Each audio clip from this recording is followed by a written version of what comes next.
Hey there, everybody. Today is Tuesday, May 19th, 2020, and I want to talk a little bit about PPP forgiveness for self-employed people. And this is specifically for self-employed people who don't have any employees. But first, I wanted to ask you guys to make sure you hit that like button and subscribe to my channel if you want to stay updated with the latest information on the SBA and Congress and the IRS during this pandemic. For the purpose of this video, self-employed means single owner company with no employees.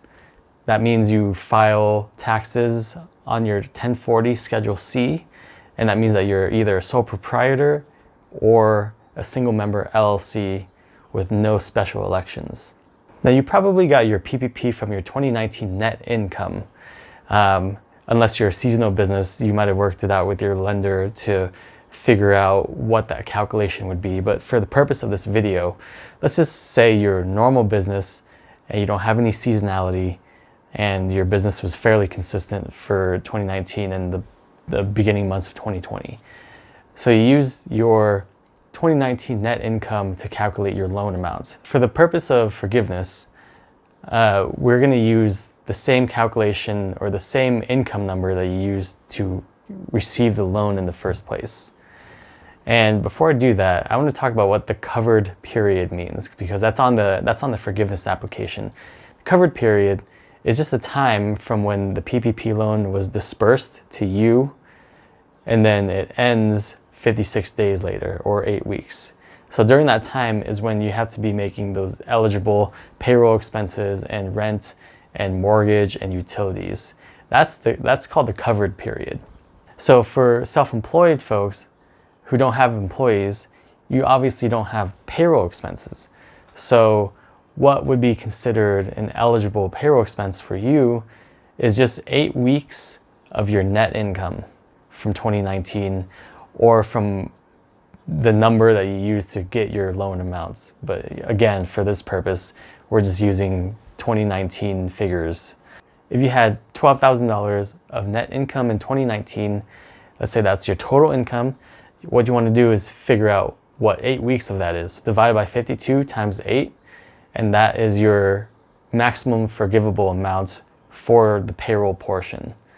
Now, if your net income was more than $100,000 for 2019, then obviously you have to cap it at $100,000. So that means that the maximum payroll portion that would be forgiven for self-employed folks is $15,384, because that is $100,000 divided by 52 times 8. You following me so far? Okay. As far as I understand right now, there doesn't have to be any documentation to prove that you're paying yourself this money. Again, this is just for self-employed. There's no documentation required to prove that you are paying yourself this money. This is just an automatic 8-week forgiveness calculation because you're filing taxes on a Schedule C.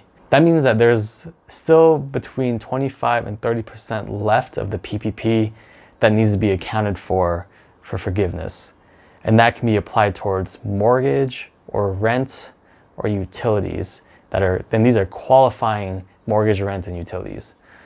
I mentioned in my last video that if you're working from home and you take the business home deduction, the mortgage and the rent and the utilities off of your primary home actually don't qualify for this, because the SBA is looking for, for your rent, they're looking for a long-term lease payment. And for the utilities, they want to make sure that the utility company is billing the business rather than billing you personally, and you're just taking like a portion of the home deduction for that. So in order to substantiate the mortgage and the rent and the utilities payments, you have to prove that you actually paid these things with your PPP. And what they're asking for, and I think you should just provide as much as possible, give them as much information as possible to prove that you paid for this. So I would say you include like images of deposited checks. If you paid by check, I would provide like the statement from the utility or your lessor that shows that you paid your rent or that you paid your utilities, or if you have like a paid invoice receipt that you can get from them, that would be good too. Bank statement lines that show that you pay to this company during this time period, that is good too.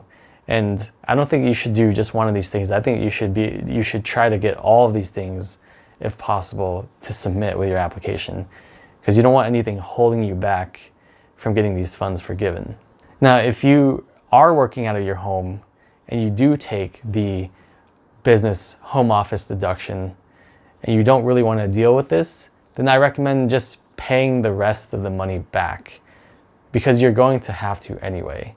So if you're worried about paying this money back later or accruing 1% interest, then I recommend you just pay the rest back. You know, you do the calculation that I talked about earlier, your 8 weeks of pay, that should get you 70 to 75% of forgiveness just right there.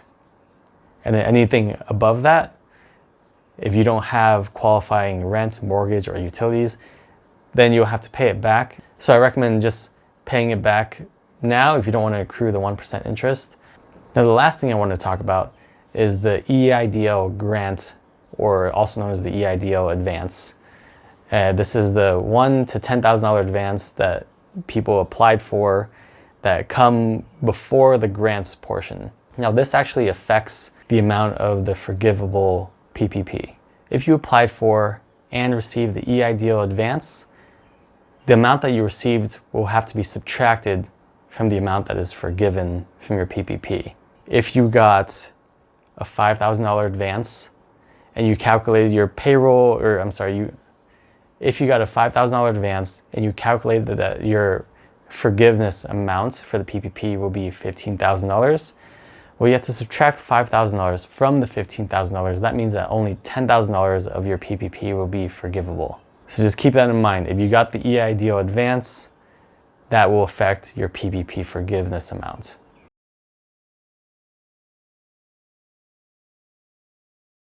That's all I got for today. I just wanted to do a quick touch on self-employed forgiveness. Be sure to leave any questions or comments in the comments section below. And again, please subscribe to my channel and hit that like button if you like this video.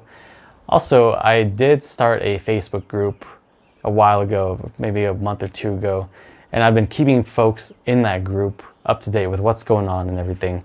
So feel free to check out that Facebook group, request to join if you want. I'll put the link in the description below. And for now, take care, and I'll see you next time.